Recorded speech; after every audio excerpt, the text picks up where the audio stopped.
What? Why are you shaking your head? You're welcome.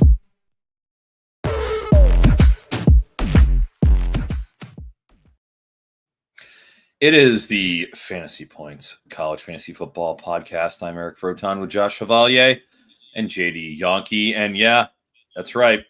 It's the final week. All those shows, all off season, all the best balls, underdog. And finally, here we are in the final week. So what we're going to do is going to start off with some start sits, obviously go into the waiver wire, but also talk about some of the guys since, it's the end of the season. It's the end of the year. Talk about some of the misses based on our initial rankings and some of our, best ball and et cetera type drafts. So I guess we should probably lead it off the top with that, since that's the most disposable. And then I would think the other stuff is a little more relevant for this week. So if we had to go through the quarterback position here, Josh, who are a few QBs that you looked at and said, I have too many shares of these guys, or I just simply had them ranked too highly, and I wish I could have that ranking preseason back? Yeah, where to start really with that question? I would say the two guys that I was probably overly exposed to were both Nico Iamaleva and Avery Johnson. And Avery wasn't like terrible, but he wasn't consistent in one, and he certainly didn't have the upside that I thought he was going to have. And then Nico, the same thing. And I think it was a good lesson in these true sophomore quarterbacks that we kind of expect to come in and just be incredible. I think we're seeing more and more that it's some of these guys need more time in the oven to cook, so to speak, because a lot of these older quarterbacks are the ones that are, I think really showing their worth. And I was betting on these young guys and trying to get upside, which has worked before, but what has not worked this year. And it was a bad strategy for me. So those are two that off the top, we could talk about more, I'm sure, but those are the two that come to mind. JD, anybody for yourself that comes to mind, buddy? Yeah, speaking of taking flyers on young guys with high upside, my one true love, Birdie Manuel Jr. Was the process wrong? Probably. Thing is, I'll probably just go back to the well again next year, just waiting for the upside to pay off. Never going to learn my lessons. And then the other one that hurts a lot is he was top 2 of my most drafted quarterbacks on Underdog, which is unfortunate because I have some good teams cooking there. But Blake Shapen on Mississippi State. Was the process bad on that one? I don't know. You take a flyer on a cheap guy with a good system. He was cheap on pretty much all formats. I know there were some fans of him in our Champions League drafts, but I don't know. Even if he played all year, like their wide receivers still haven't really popped. It still looks like they're just a total rebuild this year. So I'm not sure he would have paid off fantastically anyway. So those are two guys that have a ton of shares that are getting me zeros. Yeah, speaking of that, let's take a look. I'm just looking at my rankings coming into the year, and Jackson Arnold certainly didn't return his top 12 ranking out here. I would say Garrett Green, there's another miss in terms of rankings wise. So we all had him up there. Seth Hennigan, Memphis was not quite the offensive juggernaut we have been accustomed to. Well, unless you had Mario Anderson, then it was good times. But the Memphis passing game certainly just did not come through in the manner that we thought. I'm going to blame this next one squarely on the shoulders of Chris K. Okay, our friend from the BTR podcast here. I don't like to name names out here, but when it's our friend Chris K, and his love for Kyron Drones, he is a Virginia Tech fan, so I think that might have colored his perception a little bit when it comes to his evaluation. But Kyron Drones, we were seeing him drafted at least in single digits in the Champions League best ball drafts. But gosh, we were looking, as a top 12 quarterback in some formats. So I got to have some fun with that. But all kidding aside, definitely KJ Jefferson. KJ Jefferson. Yeah. Speaking of dead shares over the second half of the season, and he was drafted fairly prominently, and counted upon due to his rushing stats. That hurt. If you went for KJ Jefferson shares, you got burned. And then I guess you have to mention Preston Stone when it comes to just total best ball, just evaporating productivity whatsoever. Just gets taken over by Kevin Jennings, and adios to Preston Stone and any relevance he had this year. So those are some QBs. Froton, what's interesting, man, is that a lot of these QBs that we had ranked high, like a lot of them didn't do well at all. A lot of them. Yeah, it's like throw Grayson McCall in there. I didn't want to go through injuries because injuries had happened, but Castellanos, Caden Salter. He didn't. Byron Brown. Yeah. Byron Brown. And Salter was straight performance. Yeah. Look, you have like Milrow, that was great. And you had Cam Ward. They both like kind of out punted their value per se. Yeah. But a lot of these guys, of where you're getting them, like a lot of them just didn't hit. Even like Haynes King. A lot of us were not on him because of his schedule, but like you said, Thomas Castellanos. It's like pretty much if you had Chandler Morris in the top and Cam Ward, Jackson Dart, maybe Jalen Monroe. Those were Jackson Dart hits, but everybody else is like Nico deserves to be in this conversation. Speaking of the sophomores, obviously, totally, it did not pan out as a sixth round, fifth rounder in some spots. Yeah, absolutely not. Shador did. And we were, dude, in the Champions League, we weren't drafting him until round 10 and 11. I know we talked about it a lot on this show in terms of where he was going. And the passing volume, it's going to go. That whole group hates Colorado because him and Travis Hunter were absurdly cheap in all our drafts. Yep, absolutely. Yeah. Absolutely. And I was getting a lot of those, though it didn't reflect in my performance in the league, unfortunately. Second place last year and, lower middle of the pack this year. But that being said, moving on to running backs. Josh, start with you again. Anybody pop to mind when it comes to the running back? I don't even have to look at my rankings. I don't even know where I had them ranked. But all I know is I think for 3 straight years I've fallen for Donovan Edwards, just going like the upside. The upside is incredible, and every year he catches passes and he hits big plays. You watch the Michigan game; he hit those 2 big runs, right off the right side, thanks to Connor Stallions knowing the formation. Yeah. Another one that I had ranked high and I was very high on was Jadon Blue. He's a guy that I felt like I was getting a steal in the 11th round, and then especially when Baxter went down. But honestly, some of his stuff is production, but some of it is like he just lost his job because he couldn't hold on to the ball. I think if he would have held on to the ball, he would have been okay. He also got injured early. But those fumbles just opened the door for Trey Wisner, and Trey Wisner is a good back, but I don't think he's more dynamic than Blue. It's just Blue.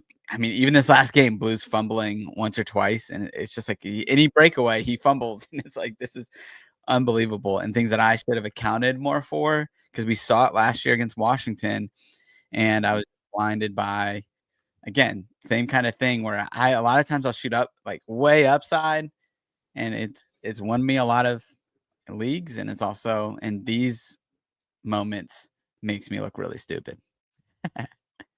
Well, he started going at the end of the first round, beginning of the second, at the end of the drafts after Baxter went down. So yeah, I don't think it was just you or anything. I think the market reflected that reality down the board, and you stood to really profit because you had a lot of 11th round shares.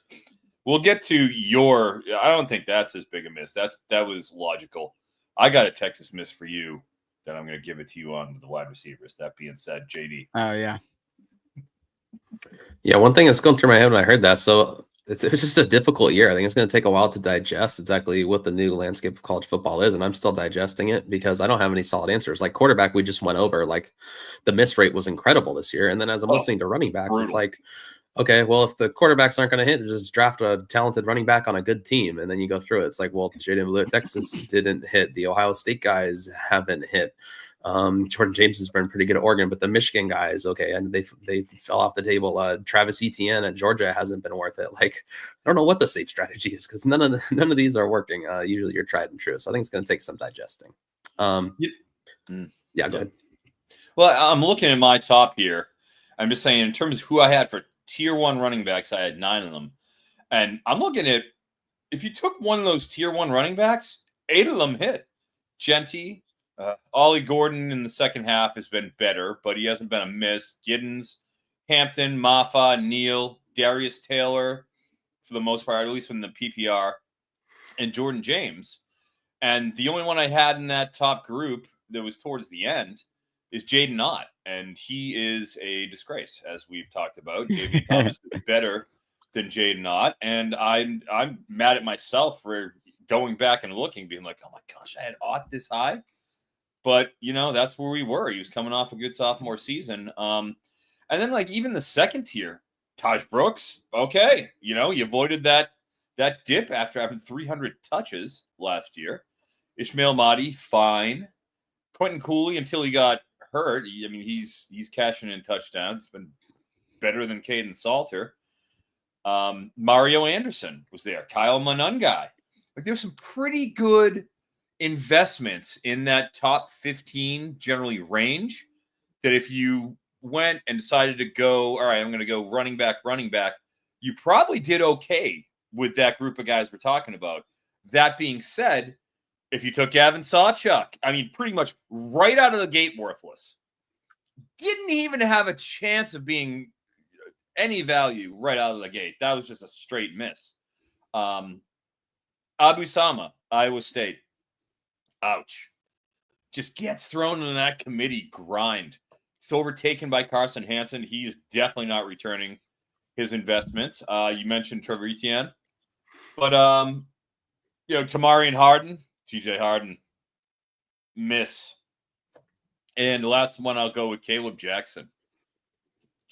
We thought Caden Durham just took over what we all thought he'd be. But any other guys before we move on to wide receivers?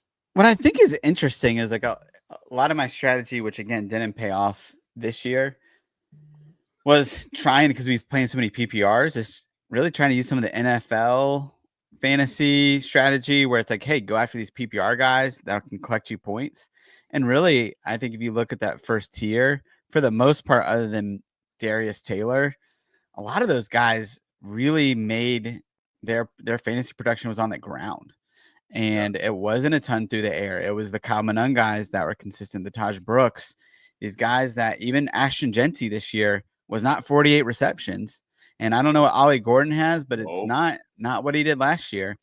So it's really interesting to me that if you went with like kind of a traditional, like no PPR approach, you probably fared better with running backs. And I don't know, again, long-term viability of that. But for this year, the PPR strategy, again, in Darius Taylor, you probably picked him because you thought he was going to be.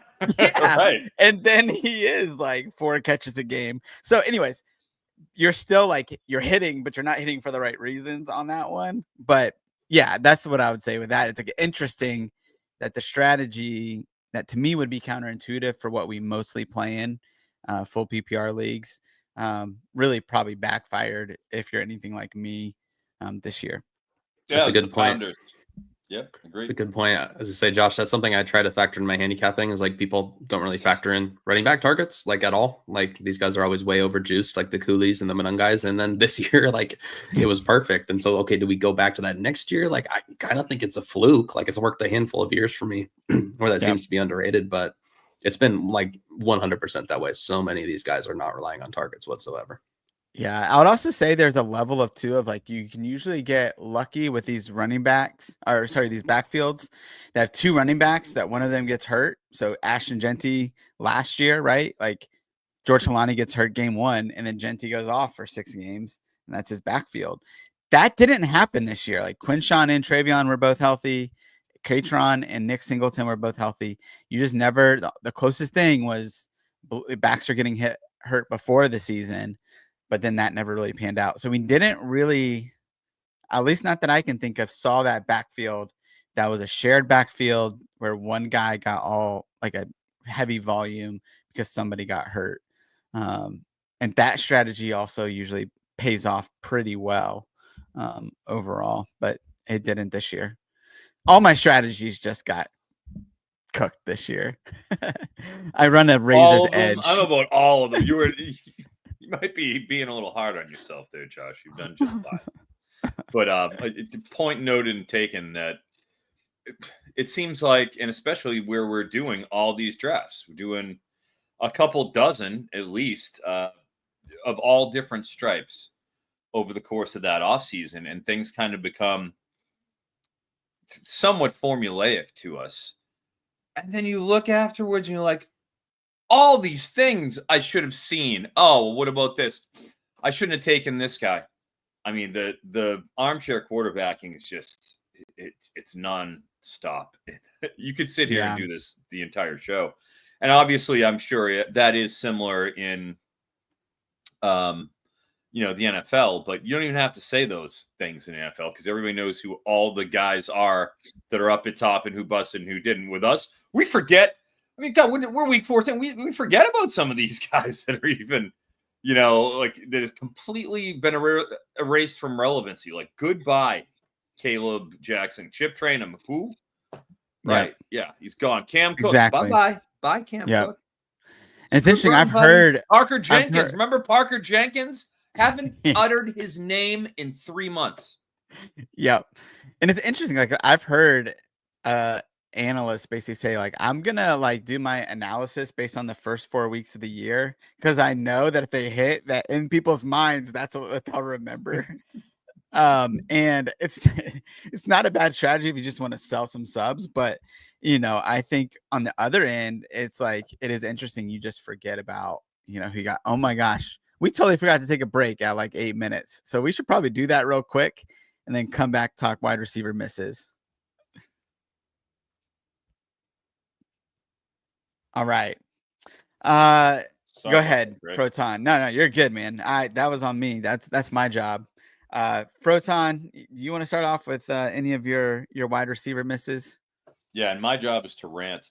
So I think front and center, first off, pretty good class based on who a lot of us had up there in our rankings. Burden, Tet, Torrey Horton, who was injured. Nothing you can do about that. Royals was good until he got hurt. Again, I can't even call those misses because they're injury situations who performed until they got hurt. Ricky White, Tez Johnson, no problem. Evan Stewart, what is he? He can't be a hit. He's not a hit, but like he was going second round most of the time. So, third round, third round, he's a miss. It's got to be a miss. A lot of optimism about that Oregon pass game. It turned out to be Taj Holden. Yep. Who was the 2. Joey Hobart, Texas State, has not returned his investment, in my opinion. You're the Texas State guy, Josh. How do you feel about that? Oh, totally. Yeah, I just think they spread it around too much this year, right? To really get value there. But, at least you're not getting zeros out of any of these guys. You know what I mean? Like, you can at least, there's value. We'll hit on some that you did, yeah. Oh, well, yeah, we'll hit on some we did. Feli Ashlock, ouch. Mm-hmm. Just been shuffled into that Hawaii mix, just another guy there. I think he's probably the first big miss that I'm looking at in terms of top. But then you got Trey Harris, Xavier Restrepo. Feel great about them. Sean Atkins, the diet. Ooh. South Florida in general. Just the Grim Reaper came for that offense. Just absolutely slashed it. Let's not forget about Kevin Concepcion over there at NC State. Nope. That's a wrap. Luke Probasco. Woof. Yeah, I'm right there with you, buddy. He knows. Absolute dogs right there. But if I had to go, next one, Noah Smith, Sam Houston State. Yeah. Guy had 15 touchdowns last year. Just a guy, just another guy. And last but not least, Nick Anderson just didn't play. But that is also an injury thing. So I'll skip by and go with Jeremy Bernard. thought he'd be Yeah. the number one at Alabama. Thought that would be, a premium position that we'd have to pay attention to, and that he's good. He's out there, but he's not scoring a lot of touchdowns. And 80 yards, 60 yards, 4 catches, and no touchdowns, that isn't moving the needle in a lot of these leagues. And he was going, I would say, right around wide receiver 25 or so. Guys, some guys, Josh, tell me about Jonte Cook. Yes. A guy that did end up 45th in my rankings at the end. He is a guy that, honestly, what I was doing a lot with the Texas wide receivers is I was trying to double tap both him and Bond. I knew Golden wasn't going to be a number one, but I thought if there was going to be a number one, it would be one of those two. And it ended up being Bond, and it'll be interesting to see what happens with Jonte Cook's career. It's like, how much of a hit was Bond, even, if you want to look at it in that sense? And even that, like, I don't know. Texas wide receiver, one, just hasn't been that productive anyways as of late. But I will say, like, I think Bond's lack of production was due to his ankle injury that he's just had it all year, and that's just unfortunate. And like, Texas is a team that I think we need to be careful of in the future, because Sark has basically said the first 4 weeks are going to be preseason. We're going to play it like that. And then if they get a lead, he's taking out their starters. Like, I really think he's going to change, or he has changed his approach to how he's doing things based on a 15 to 17 week season. Right.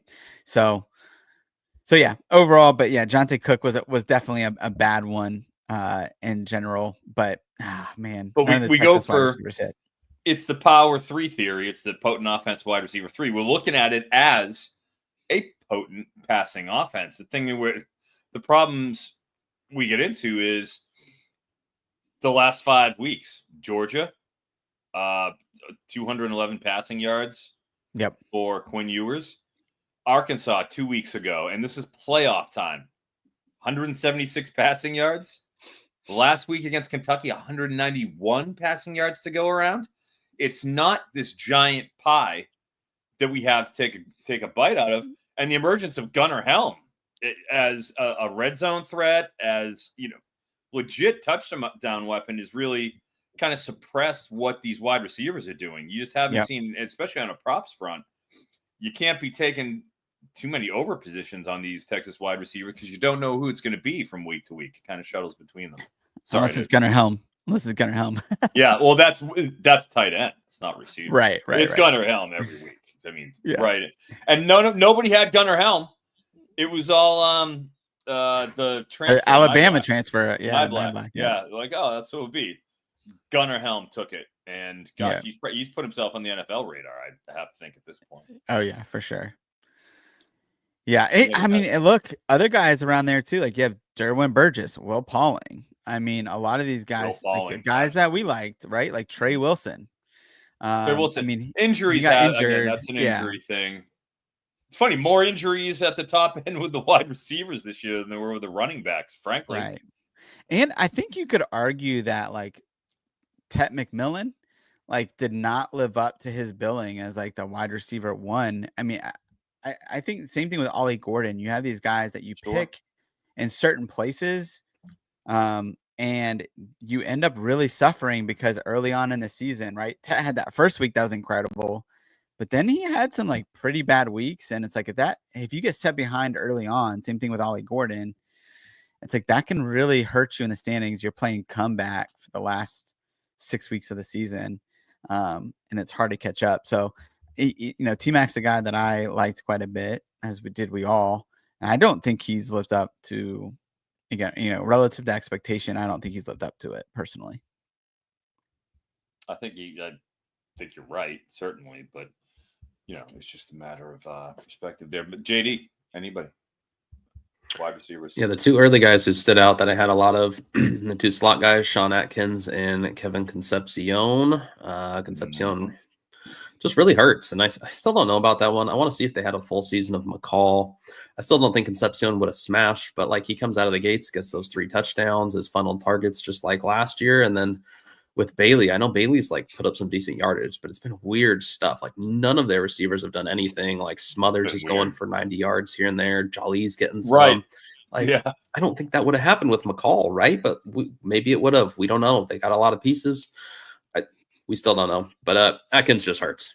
You think you're getting 120 targets, and instead you get absolute crap. And the quarterback is not the quarterback we thought we would get. So that one hurts. A late round guy that I have a ton of everywhere. The underdog ones hurt the worst with this guy. It's Chris Brazel with Tennessee. Oh, Brazel. He has been an under dream for Tennessee. Throw Squirrel White in there too, in terms of guys who were overdrafted.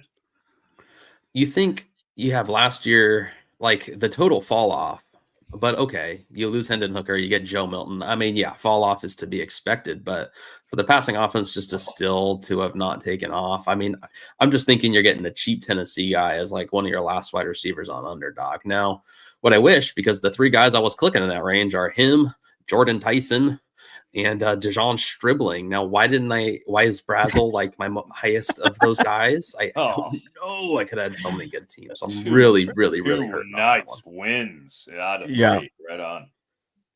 I mean, it is crazy too. You look at a lot of these. I mean, I'm looking at a lot of these guys that we had ranked, and like Kobe Hudson, Cole Wilson, even Kobe Jones, Alec. Alec from Stanford, like. I mean, Joshua Meredith was a guy that Mosley. Mosley had other ideas down the stretch. Mosley's better. Mr. Io Manor. Yes. Oh yeah, he is. Mosley's straight up better. In fact, pick him up. They're playing San Jose State this week. No problem. Honorable mentions: Dion Burks, Oklahoma. Oh, tell me more about the spring game of Dion Burks. Oh, we caught 2 touchdowns. Oh my gosh, he's gonna do the enough. Antwain Wells is a stiff. He never belonged to be near the top 50. My God. If I have to watch him, did you guys watch at any of the Ole Miss game this weekend? Dropped another pass. Briefly. Dropped another one. He's a drops machine. Want to ever hear about Antwain Wells' NFL potential in this offseason? Because some donkey is going to bring him up. But can you imagine if he stayed at JMU? I don't call anybody else, but my God, just get ready for somebody who's going to call him a sleeper. Idiots. Anyways, Zachariah Branch, gotta give him a mention on the duds list. I mean, come on. It was another Lincoln Riley wide receiver group. Oh, is it going to be Jacoby Lane catching another amazing touchdown in the corner? Okay. Yep. You guys see my picture with him, by the way? No. That's amazing. Dude, you didn't see my picture with Jacoby? Yeah, with Jacoby Lane. Am I gonna have to like retweet this here for you guys? Yes, yeah, it's it was my last tweet from the field. Fucking JD, you were on it. I talked about you in the tweet. Did you see it? No, I delete my Twitter. I go 0 dark 30 like LeBron. I delete all my apps like once a week at the beginning of the week until I have to follow injury news. I call you out for making the finals in the Kings Classic. Oh shoot! Come on, bro. Thank you. I saw that one. I saw that one. He's like, why hasn't he responded? Nobody responded. I don't think anybody started. It's because I put it out on the East Coast time at 2 a.m. Because it was the last game of the night. And it went late. It was USC UCLA. It went down the end. USC was losing. Going in the end of things here. But regardless, all right. So I don't even know what I was talking about. What tangent have I run off on, guys? Zachariah Branch. Zachariah Branch. And Jacoby Lane picture. Thank you. My Jacoby Lane picture. God, this thing was money. Let me see. No, that's the first one. I put the first one out, which people saw, and then just people saw the halftime one. Nobody saw the second one. That's so amazing. I'll go and I'll pop it again here. Anyways, yeah, those are my wide receivers. Josh, tight ends. Tight ends. I mean, I only drafted one tight end all year, and he sucked. So Luke Haas, that would be probably my main guy. And look, yeah, there's just no justification for it. unfortunately, Arkansas will probably fire. Did Sam Pittman get fired yet? Or is he just on? Not yet. I think he's going to hang around. Yeah, we'll see. And just ruin Lucas for another year. But yeah, that's a guy that, look, the metrics were amazing in his two and a half games as a freshman. And I just went upside, and that was not the pick there. So I'm pretty sure, and I've mentioned this with you too, I'm pretty sure he had like a decently hurt back for much of the year. Like he scored that touchdown early against Oklahoma State, and like he looked 40 years old, and we're like, well, that's not Lucas. What's going on? And then they kind of mentioned it a few times. So I'm curious what the offseason word is on Haas. Yeah, look, I'll fade him next year, and then he'll go off. So thank you.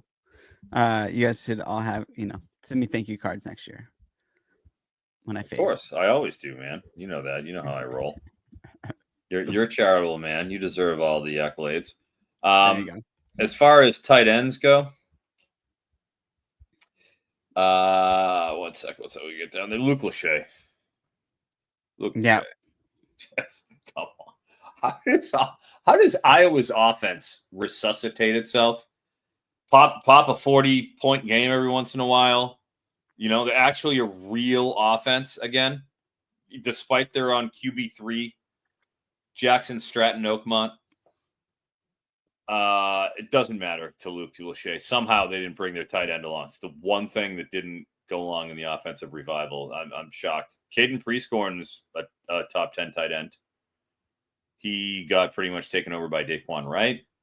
Obviously, RJ Maryland got hurt, but he was great until he did, so I can't even consider that. But you know what? The top-end tight ends are pretty good. Gadsden, Fannin, Willis, Keithy, Brenningstool. Loveland, Mason Taylor, Jolly. All of those guys performed, and that was really basically the top tier of tight ends with Lachey slipped in there. And Prescorn was like on that tier 2 borderline, but I had Tyler Warren as tight end 13, and he is obviously not a tier 2 tight end. He just got all that tight end, that work that was being split between him and Theo Johnson, and then he got the Freiermuth workload. And that's what we've been waiting to see with those split tight ends for tight end. And oh my God, did he get it? Bless Sandy Coddle-Nicky. All hail Coddle-Nicky. We were all above ADP on him as far as by position, and we still didn't have enough shares. Still didn't have nearly enough Tyler Warren, even though you're right. Like it was, and that was something we talked about in the offseason about how it was like, man, round 13 to 18 was about his range. Yep. He was going early on. I want to say like round 18 is where we were seeing him. That was stupendous value. Yeah, and we were talking about it on our Underdog Best Ball live drafts. We're like, like Tyler Warren's great. Like that's your tight end too. You don't need anything else. Your tight end too, right? You're in great shape. To be honest, I went back and looked at a bunch of the underdogs, like who finished first or second or whatever, and it's like Tyler Warren was on almost every single team. No kidding. It's like Tyler Warren was the cheat code this year. Bro. So it was pretty.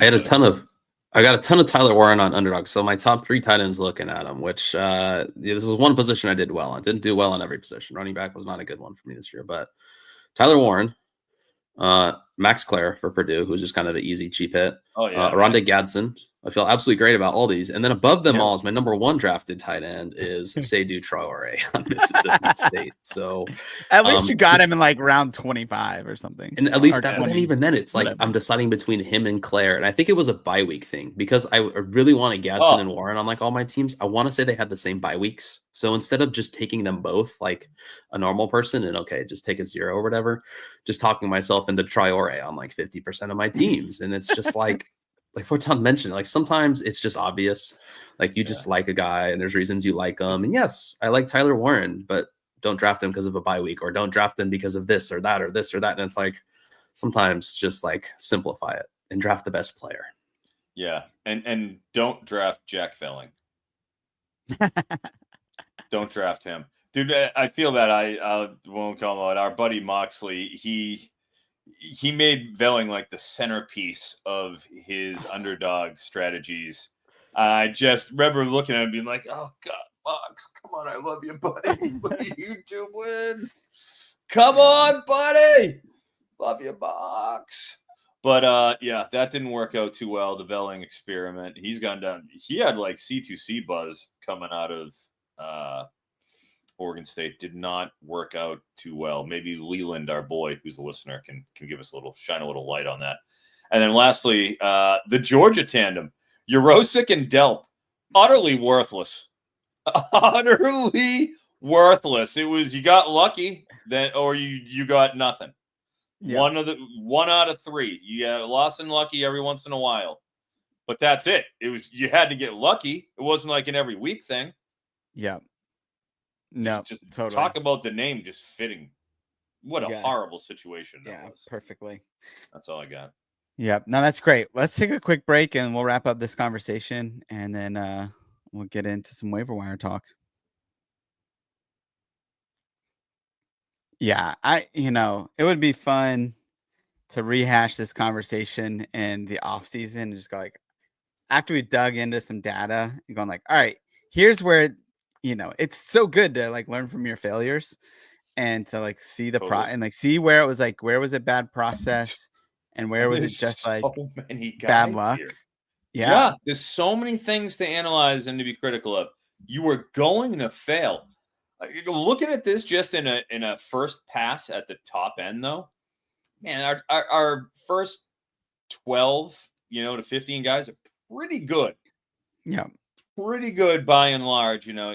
Accounting for injuries, there's obviously going to be misses, but we weren't bad. But then you get past that, and it's a lot more like, all right, catch can. There's going to be hits and misses through there.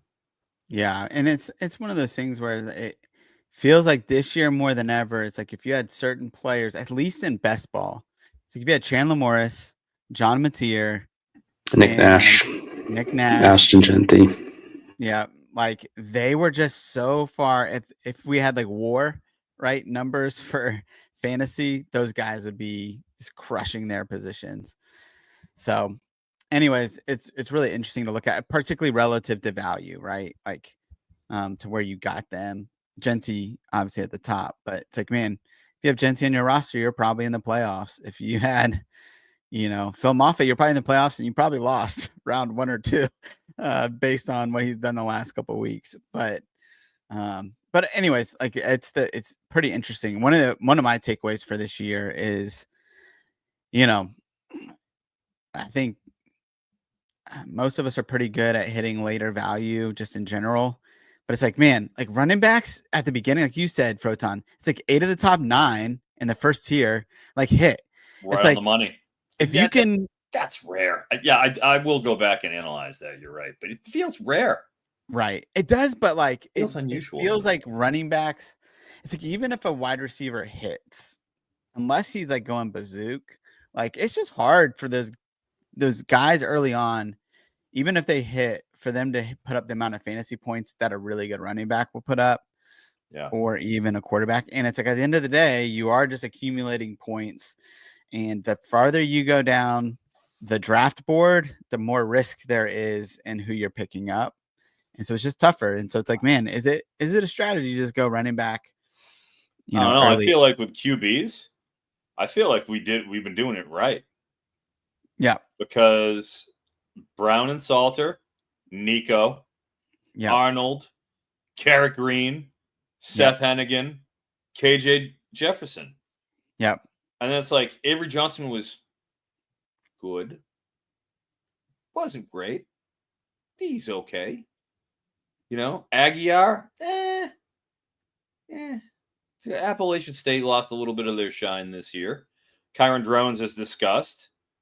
Nussmeier was pretty good from a fantasy perspective, not as good in real life in big situations. Castellanos was crap. Haynes King was good. Right? Considering the guys we're talking about here, Haynes King is probably a hit. He was a top 10 guy. Right. He hurts.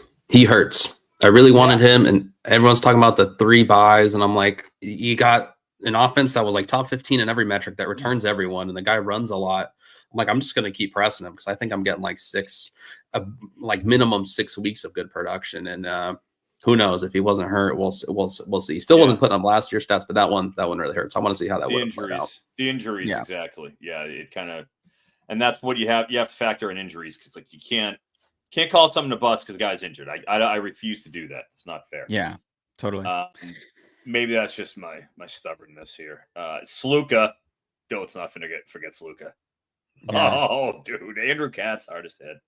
Yeah, that is a tough one. But again, it's like one of those one. I mean, Katz also like I'm a bit mad because he got so much Chandler Morris, and I had a rule this year. Where he got so much Katz. And I had a rule this year. I was like, I'm not gonna reach for guys that I got value on early. And Morris is a guy that I was tapping very early in the offseason, and then Katz was just taking him up, and I'm like, all right, he's son of a bitch. He pushed his chips in further than I did. I wasn't willing to. Katz brings me to it sometimes. With his, when his strategies hit, they hit. Ooh, he's good, man. He's good. Oh yeah, he's great. He's a guy you should listen to the BTR podcast with him and Kay. For Katz, not for Kay, obviously.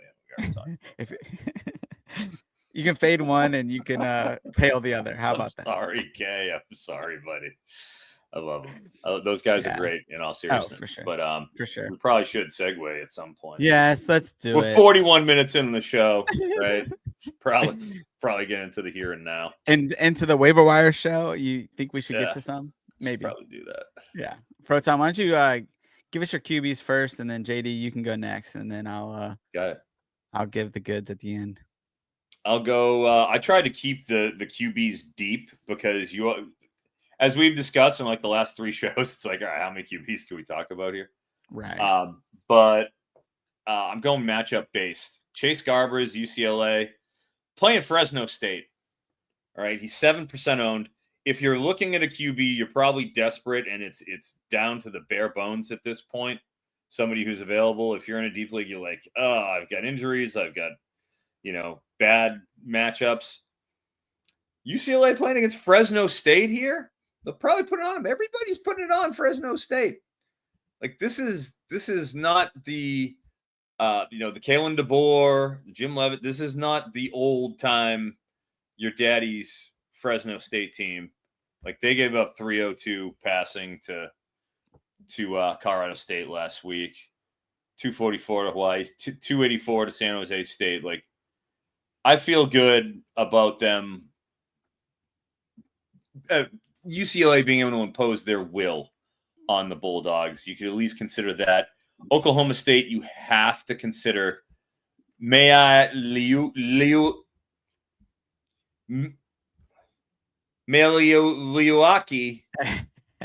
Smith. Yes. Right. The Smith guy there. Name begins with M over there on Oklahoma State. Hey, let's give it up to him.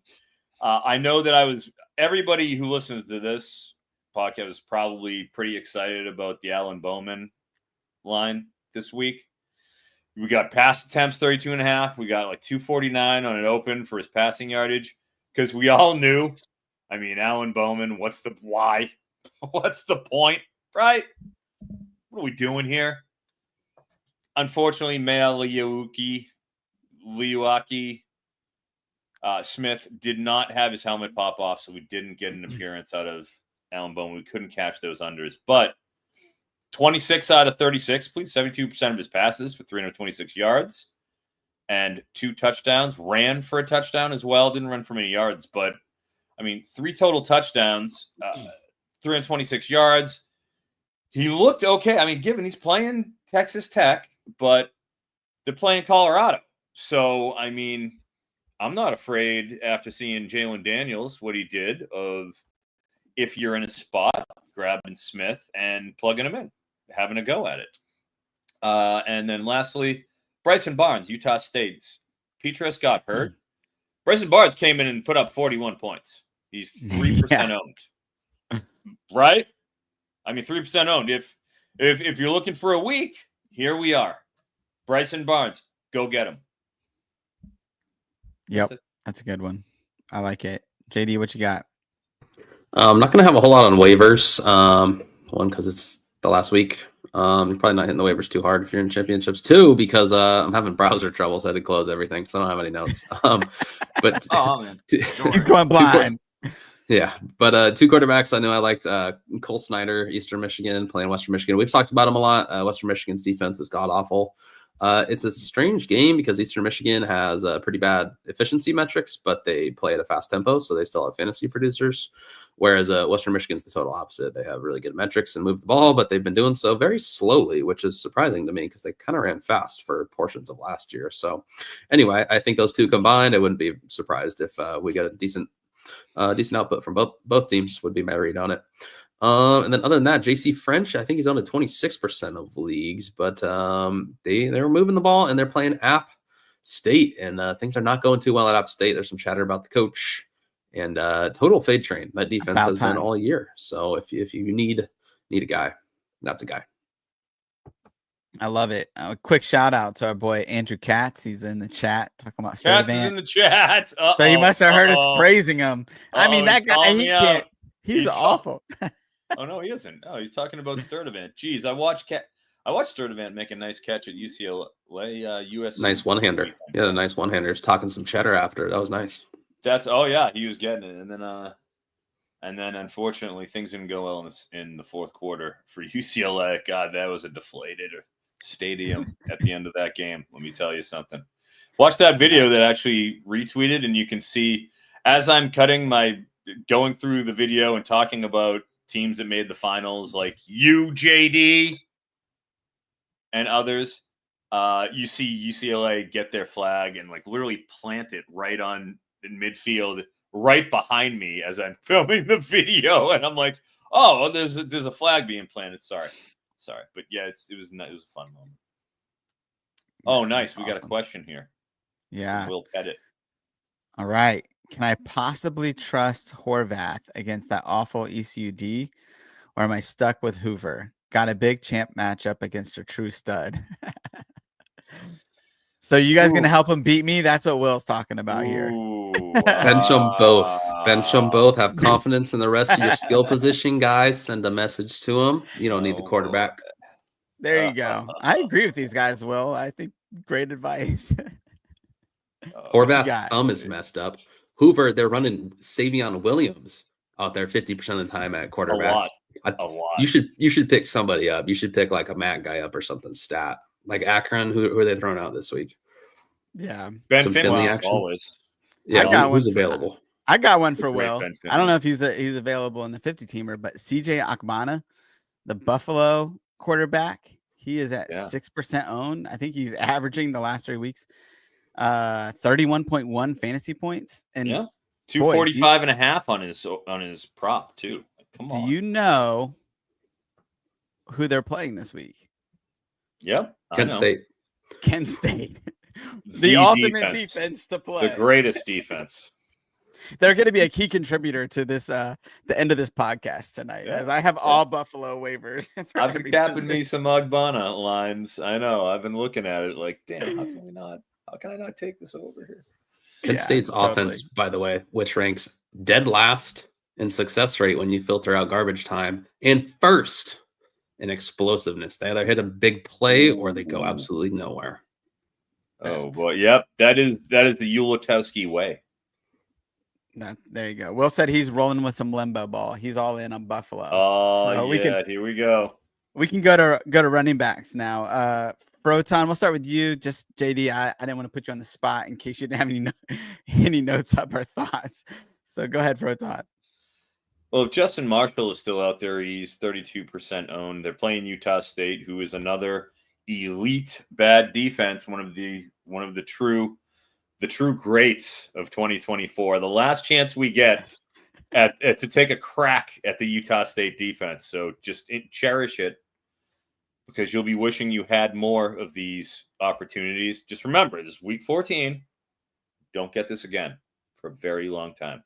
So Justin Marshall had 20 carries, 94 yards last game, and a TD. He had 16 for 104 the game before. They are pounding the rock on the ground, and I don't think they're going to find that. There's no reason to stop against Utah State. Fab Five Freddie Brock had 3 touchdowns last game for Georgia State. That's a good one. And a $150. He went wild last game because it's been a topsy-turvy affair over there in terms of his usage. Let's not, sit here and pretend. But, bro, you get 3 touchdowns from $150, and they're playing Coastal Carolina. It's this kind of disarray this year. Like, this ain't the Coastal Carolina of yore. So 11% owned at Fab 5 Freddie Brock. Okay. UMass, my school, University of Massachusetts. Isn't often we talk about UMass on this program, in spite of my, education there. They're playing UConn, right? This is obviously a rivalry known nationwide. UMass UConn, a legit like blood feud up there in the Northeast. 2% owned Jalen John has 100 yards each of the past 2 games. Ran for 100 against Georgia, and now they're playing UConn. I know UConn's good, but dude, UMass hung with Georgia. It's a new look. They fired Don Brown. Now that it's a new look, they're rallying. Or I don't know. Okay, 2% owned. If you need them, there you go. Dynasty purposes, Bryson Donaldson, Fresno, true freshman. Just a little bit here, a little bit there. Blew up this week for getting dinged up. It's only 1% owned as a true freshman. Like, you want to have a piece of Fresno's running back situation. In fact, I was hoping maybe JD. That's your backyard, buddy. You got anything on Bryson Donaldson for us? No, other than they really love him, and there's a lot of chatter in the offseason. And it's like, okay, he's getting some carries. Let's see exactly what's going on. And wow, he looked really good. He looked better than the hype. So I think he's next up. I mean, where are they headed? Right? Like, Gilliam is banged up. Sherrod, they haven't been in a hurry to bring back. Has been banged up. I see no reason why it would change. So that's a fantastic call. He's playing UCLA, which like you don't love. Otherwise, I would say he's the pickup of the week, man. He's a stud. Good stuff, boys. That's all I got. I like it. What else you got, GD? Nothing to add. Donaldson's really good. Nice. I figured I could throw you a layup with that one. Yeah, that was a layup. Fresno guy. Yeah, I figured that was red meat for the base. What about you, Joshua? I got Al-J Henderson, right? Buffalo dude. He's at 13%. Oh, Al-J Henderson. Shut up. He's still at 13% owned only? Yes. I forget. I checked a few different leagues. He's owned everywhere because anybody, you know. Yeah. I feel like we birthed Al-J Henderson on this program. I remember talking about him weeks ago where it's like, hey, we're getting into Mac, Al-J Henderson time. And oh my God, he was so much better than even I ever could have projected. I can't believe he's 13%. It could be because he's hit late, right? And so maybe it's just people aren't doing waivers at this point. But Al-J Henderson, 13%. Robert Henry, right? And here's one where I would say he was 8%. But like, maybe don't pick him up because they play Army, and Army's been unbelievable against the run this year. I mean, Notre Dame, right? Recency bias, like they killed it, but that's Notre Dame. Nobody in the American Athletic Conference has rushed for 70 or more yards as a team, like running backs wise, as a team have rushed for more than 70 yards against Army. So look, I think Robert Henry's obviously looked unbelievable the last 2 weeks, but if you pick him up and start him, he could hurt you this week. And so I would just move with caution there. I think they're going to have to move the ball through the air in order to beat Army. And then Xavier Robinson for Oklahoma. I think he had 18 touches. The second closest running back had 4. Correct. They're playing LSU this week. Sawchuk had a touch. We had a Gavin Sawchuk sighting. A sighting, yeah. And alive. Yeah, and Xavier just burned his red shirt last week, so we know he's going to play this one. And then last one, a little deep cut here, but Devontae Lyons, he's a guy I mentioned last week for FIU, 16 carries for 96 yards last week, so he got more touches. They play Middle Tennessee this week. Middle Tennessee is very poor against the run. It's a little bit of a risk to start him because, I mean, he's only gotten 10 points and then 11 points. But, Will, I just might start him against you this week.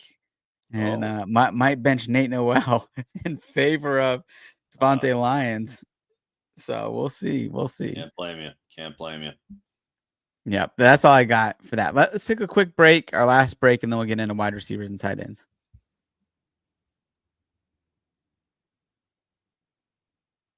All right. Froton, what you got on wide receivers?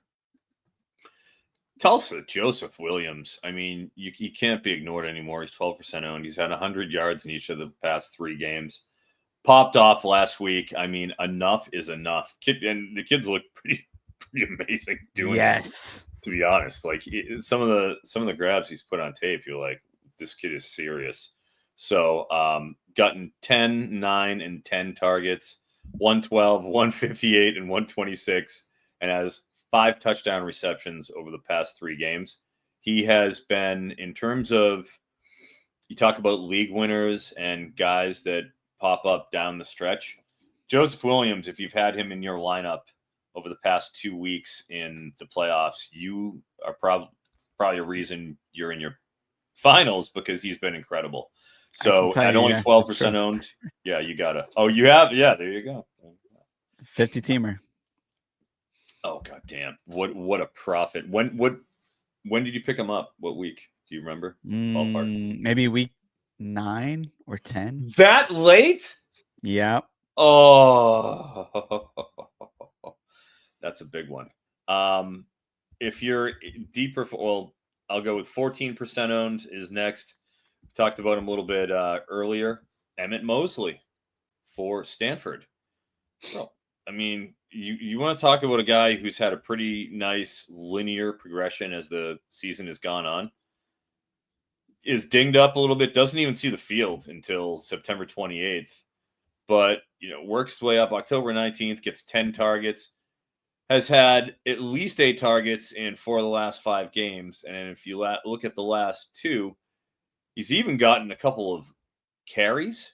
But, 19 receptions over the past 2 games for 231 yards and 4 touchdowns with 2 carries for 7 yards just thrown in. I mean, you have to at least keep him.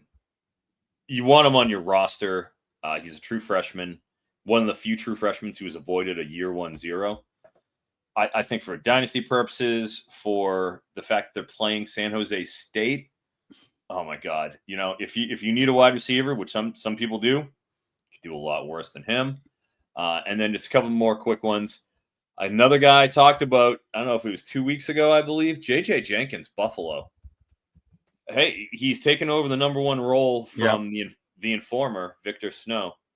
120-plus yards each of the past 2 weeks, had a touchdown each of the past 3 weeks, 17 or more points each of the past 3 weeks. I mean, I don't know. You pretty much have to have a go at him. And as we talked about, they're playing Kent State. What do you think? They're afraid of throwing it to Jenkins, who's their deep threat? I mean, he's 1% owned against Kent State. They play tomorrow. Why not? Right? So those would be, I think, the 3 best you could look at for the group. Yeah, I love it. JD, got anything else? No, not a whole lot. I just wanted to point out Cam Coleman. He's going to show as some 56% owned, but that's all Devi and C2C and stuff. So, and in redraft, I think he's at the point where you have to consider starting him. Of course, he does play at Alabama in the Iron Bowl, which doesn't sound great, but let's be honest, their defense is about equivalent to Texas A&M. We saw what he just did to them. Probably not going to do it every week, but that's 2 straight weeks with 9 targets. And good Lord, Cam Coleman. Hope it didn't come down to the night slate in DFS for you guys, and you were debating between Cam Coleman, Taylor Tatum, and Joe Royer. Hope you guys didn't click Joe Royer because that would have been stupid. Yeah, who would do that? I don't know. Yeah, the only guy I got here is a little wino. Oh, back wino. to the well Zen? of little Cabernet, perhaps little Shane Porter. Yes, I mean he's 6% owned. They play Temple this week, and I don't know if you saw what Robert Henry did to Temple last week, but at one point he was averaging 17 yards a carry. And Shane Porter has surprisingly gotten a lot of carries the last couple of weeks for UNC. Yes, he has. They struggled. Yeah. So I don't think it's out of question for him to have another 15 to 20 carry game. He's not a Cabernet though. He's a white wine. He's definitely more on the Pinot Blanc. Sin. Shane Porter. Yes. Not a red wine. I think that's a layered handicap too, because you already mentioned. Well, they're probably going to be playing with the lead, you would think, because Temple is gross. Anyone who would just watch the recent game can attest to that. Froton's been talking about their defense for much of the year, and then Chandler Morris's shoulder, I really don't think is healthy. If you remember, it was like 3 weeks ago, he got banged up really good, and I was surprised he came back into that game and like he grounded a few balls. And we're like, why did he miss the receiver by 15 yards? And then ever since then, it's like when DT's been on his slide, and then the running game's been featured. So I think game scripts might be pretty good here for Porter. I know I poo-pooed him last week, but I don't think I thought about it hard enough. And after having 3 straight weeks of Morris not really slinging the ball like he was before, I think that's a really good call. I actually think he's starter worthy for the championship rounds. Yeah, that's good. It's crazy that when you get to this point, I mean, there's a level of poker in this deal. Like, you got to be willing to play some hands, and like JD, like you're, having played you in too many championships of the last couple of years, like you're great at this of like the week 13. Let's figure out the matchup. Who is the Arizona running back you started against me? I mean, I had like by far the better team. I think I was over like 300 to 400 points than it was 2 years ago. The Arizona running back that wasn't Jonah Coleman. He dropped 50 points. Wiley? Yes. Wiley dropped 50 points in our championship game. And you had him and another guy. And it's just like, my team was just like clearly better than yours. And I was like, yeah, I'm just going to ride this to the end. And JD played matchups and just smoked it. So anyways, just giving you your flowers on the fact that you're really good at figuring out these, like week 13, just don't rest on, or week 14, don't rest on your laurels in the championship week. It's something that happens all the time, because this year I've been on the opposite end of someone like losing to the Joseph Williams and losing all these guys. You're like, how am I losing to these terrible teams? And like, just because you're ranked higher at this point in the season, like throw it all out the window. Whoever's the better play is the better play. Because it's weird for me. This year I'm doing like less than that more than ever, especially in like Dino. Like if you kind of stack your teams, you're doing less of it. Whereas if you're punching up, you always have a chance. The record means nothing, man. These teams do crazy things. The transfer portal happens. Guys will play younger guys. So like, I just recommend it. It's really hard. I know it's really hard, but hopefully you get some time off work for the holidays. You can handicap all these matchups a little more than you do. Yeah, that's right. That's right. All right, Froton, why don't you take us home with some tight ends? Well, Dorian Fleming is for Georgia State is only 29% owned, which I know for tight ends that's pretty heftily owned. But look, if you're looking for somebody you need to plug in, he is getting absolutely drilled with targets. The fact he's only 29% owned, I think, is pretty shocking as it is. I mean, he's gotten 77 targets through 11 games, so that's 7 a game. 47 receptions, 540 yards, 5 touchdowns total. If you remember in the preseason, I wrote a tight end column. We talk about, the fives. 50, 500, and 5 touchdowns. That is like the benchmark I look for in tight ends. He's already there through 11. This is the final game, and he's going to hit that. Literally, he's already there. He's playing with house money. Last week, 5 catches on 8 targets, 88 yards, 3 touchdowns against Texas State. Wow, they're playing Coastal Carolina. You might as well take a stab at him. If not, Michael Trigg is 18% owned. Baylor is playing Kansas. I mean, I know we've talked about Trigg a couple times, but I mean, hey, if you need to go, Sawyer Robertson, Tom Sawyer Robertson, modern day warrior, my guy. I love Sawyer Robertson. He hit him 4 times on 4 targets for 96 yards and a touch last game. If you need a high upside shot, there you go, Michael Trigg. They are playing Kansas. Yeah, that's awesome. Let's not get off Michael Trigg. That's the one I wanted to talk about. The 3-year wait for the Michael Trigg fantasy production was worth it because they were beautiful. They were beautiful. Those 4 receptions. I mean, that's wow. Right. 4 big ones. I was another spring ball warrior right there. That's right. The classic Michael Trigg. He's here. He's waiting for you. You need him. Yeah. I think these are the kind of tight ends that trick me. And I know like people love to do it with Darnell Washington because it's like, whoa, when they have the ball, they look so huge and amazing. And it's just like, it's hard when you're like, there's a lot that goes into being a tight end in order to earn targets, right? And like Trigg just clearly hasn't earned it. But like the staff's been talking about like all year, like he's a mismatch nightmare. This is like, well, if he is, then why doesn't he ever get the ball? Because you're like, so Robertson's had some crazy years, but some crazy games, and Trigg hasn't been a part of him, but he looks fantastic. I wouldn't mind Trick. I wouldn't mind. He's the one guy I want to talk about. The other guy, because it's clearly a prototype with me, Shimon Matire for Arizona State. I can't help but watch. Every time this guy gets the ball, it's like, good Lord, he's a freak. But I guess his maybe getting open isn't quite as easy for him. But good offensive coach, and they need to win this game. So I wouldn't hate either of those two guys. Will's over here. He says, I'm absolutely terrified of possibly having to rely on Trig this week. Do you guys Yes, his 50-teamer tight end is Fannin.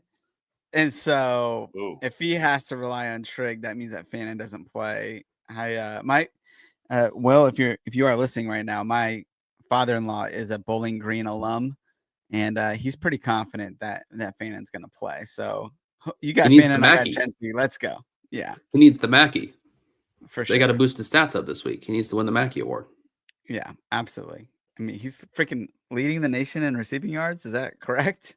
I don't know if he was by the end of the week, but crazy stat. It's between a possible Mackey winner and the spring game Mackey winner. So it's like you can't go wrong there to measure it. Totally. I just had this realization of like, if I just never watch spring game ball, like I'll be a better fantasy drafter. I mean, Trig, Deion Burks, that Froton talked about earlier. Who's the other guy that deserved it? Deion Burks. Yeah, he had so much hype this season. I cannot believe all the hype. It was obnoxious. Remember when people were hyping the wide receiver, G.A. Hall? I can't remember how to say his name at this point. Everybody's like, wide receiver 1, Bama, because he was like crushing. Yep, he had a couple catches. If we just all don't watch spring ball, we'll be fine. Our analysis will be infinitely better. Yeah, no, you're right. That's my fault. That's a wrap. I'm good. You got anybody for the tight ends?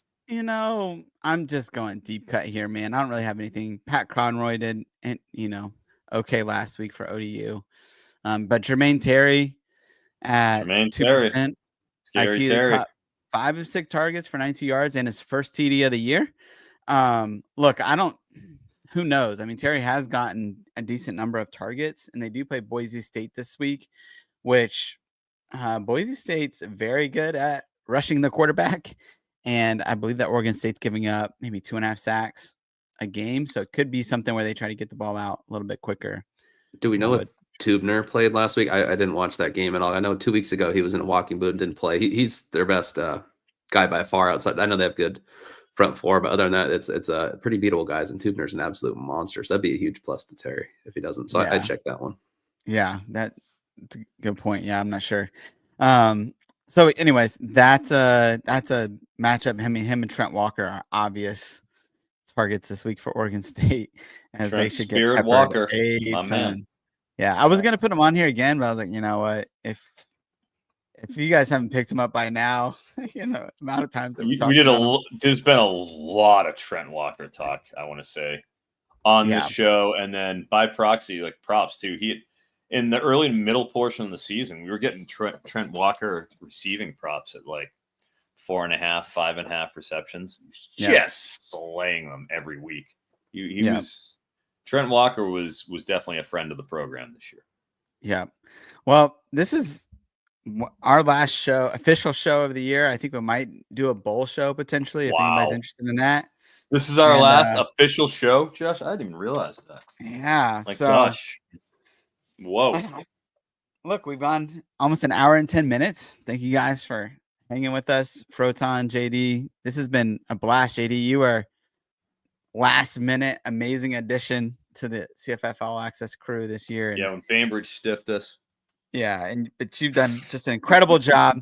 And look, I mean, one of the takeaways from this year in general is if you not just listen to the show, but if you work the waiver wire, you could have had an incredible team this year. So it's like that's the beauty of college fantasy football, is that you can have a terrible draft and you can make it up in the end by getting good waiver wire ads. And that's really what we built the show around, and going like, hey, like in the offseason, we want to help you do the best you can in drafting, but then really in season, it's these type of things, the Bryson Dailies, the Blake Horvaths, those type of guys that can really lead you. And then at the end of the year, the Joseph Williams, right? The Garrett Greens last year that can lead you down the path. And these are all waiver wire pickups. So, thank you guys for staying with us and listening to us. And we'll be back next year and doing this.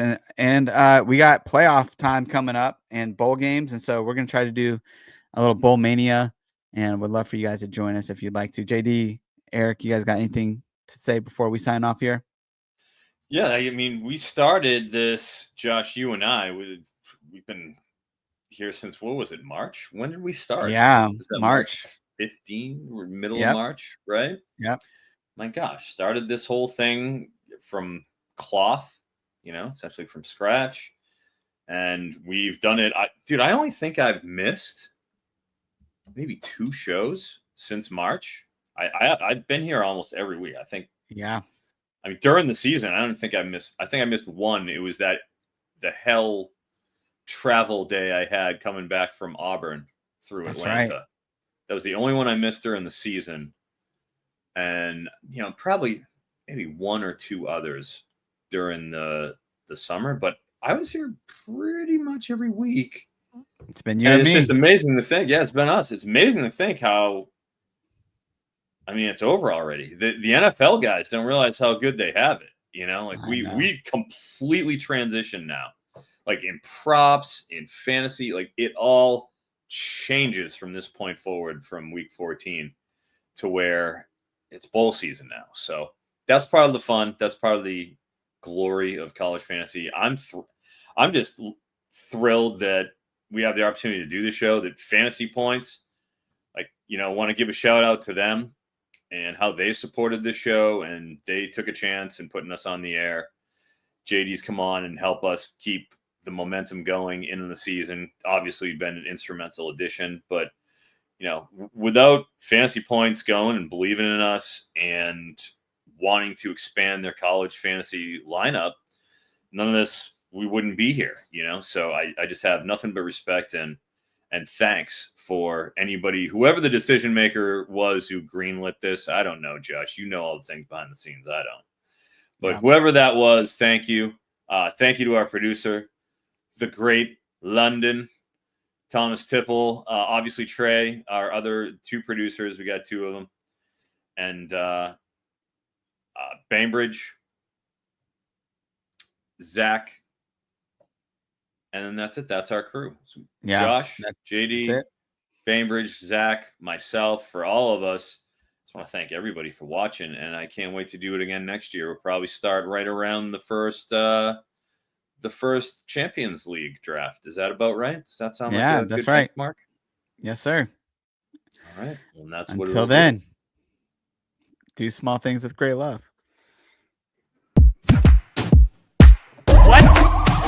What? Why are you shaking your head? You're welcome.